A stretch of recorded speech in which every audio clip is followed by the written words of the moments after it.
Kim for UCN Live, and we're here at Hollywood Smoke in Santa Monica, California. This is Gloves Off with Ray Boom Boom Mancini. Ray, you've made it very clear in the past, you hate the day before weigh-ins. You said they've completely distorted what weight classes are, but I think it's gone even further now. Catch weights. Ray, that thing has gone completely out of control. We need to, as Susan Pooter once said on those late night commercials, we need to stop the madness.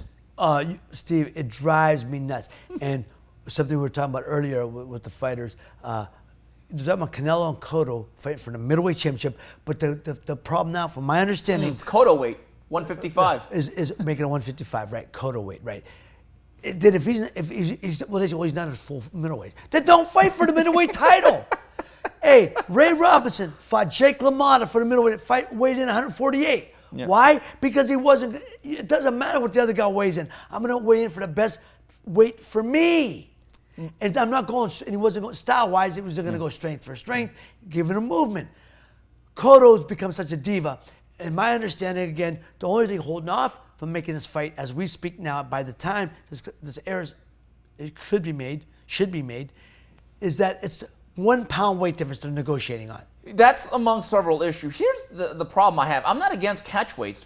Back in like the 40s and 50s when your dad fought, there was only 8 weight classes. That's so right. Sometimes you had 13 to 15 pounds in between. That's right. That's a lot. Now you have the junior middleweights, junior welterweights, so fine. The other issue is I think it has completely jumped the shark like Arthur Fonzarelli when you have Daniel Geale, who's a middleweight, right?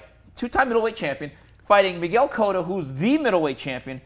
And he's making him come in at 157. Ray, we have catch weights now between guys in the same weight class. Well, you know, that's ridiculous. It is ridiculous. Middleweight, let Gil weigh in. When you weigh in with your 3 pounds, is that gonna? That's what? 2 glasses of water. Has anyone ever lost a fight or won a fight a pound or two? No, never. And that's the thing. You know, when Ray Robinson fought Joey Madison for the title, Ray Robinson weighed in 165 pounds, which is the reason when he was winning the fight, completely ran out of gas, dehydrated because it was 187 degrees in the humidity. Because he was he wasn't a full-fledged light heavyweight, but he fought at his best weight class. That is the problem. And there's the bigger thing. Cotto, what's his name? Canelo's a junior middleweight. Cotto, according to him, is a junior middleweight. Yeah. The fight at the weight 155. What's the difference? Canelo's going to come in at 154. You know what I think's anyway. going on? I call this the shelter. I believe guys like that are trying to stay away from Golovkin, who's a middleweight and has a couple belts, but they're trying to keep the title, the linear, but they're using that built-in excuse. Again, that to me is ridiculous. Oh, you're the bigger fighter. Cotto at 160 is a bigger fighter if he comes in close to 160. Canelo's 154. Maybe he'll put on a couple pounds. But you're right. Why wouldn't you fight him at the what, go at a heavier weight? You make yourself more comfortable for yourself. You ain't gonna hurt Cotto. He's gonna come in at he's the naturally lighter guy anyway. But you're right. I'm not sure they want to fight Triple G at that weight class. And they're saying, and if they do, they say the winner's going to fight Triple G.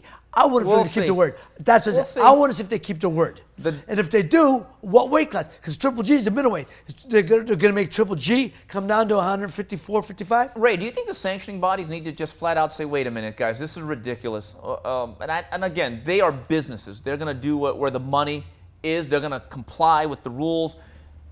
My question is, do guys like Mauricio Suleiman and Daryl Peoples need to say, hold on, guys, our title fights at middleweight are between 154.1 to 160.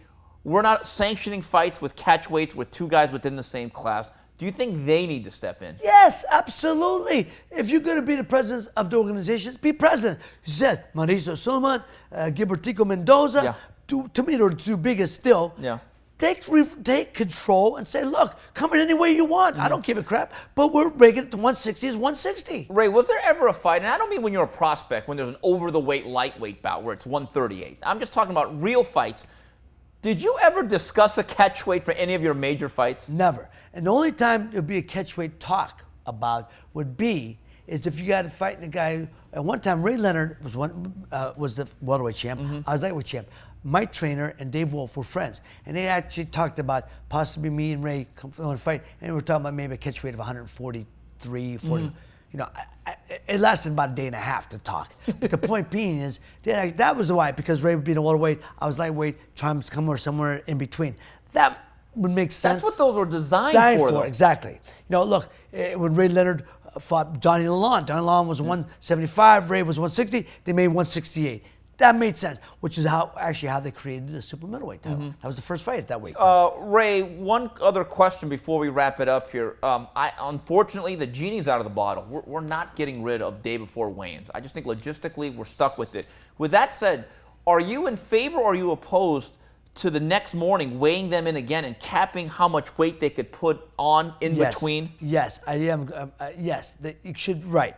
If they're going to weigh in the night before, and I think if it's the day before, it should be the night before, like at 11:30. I mean, sincerely, yeah, not 36 hours before the fight. No, 11:30, and that you cannot put on more than 7 to 8 pounds. Okay, there you have it. If that was Commissioner Ray Mancini, that would be the rule. This has been Gloves Off. This is Steve Kim for UCN Live.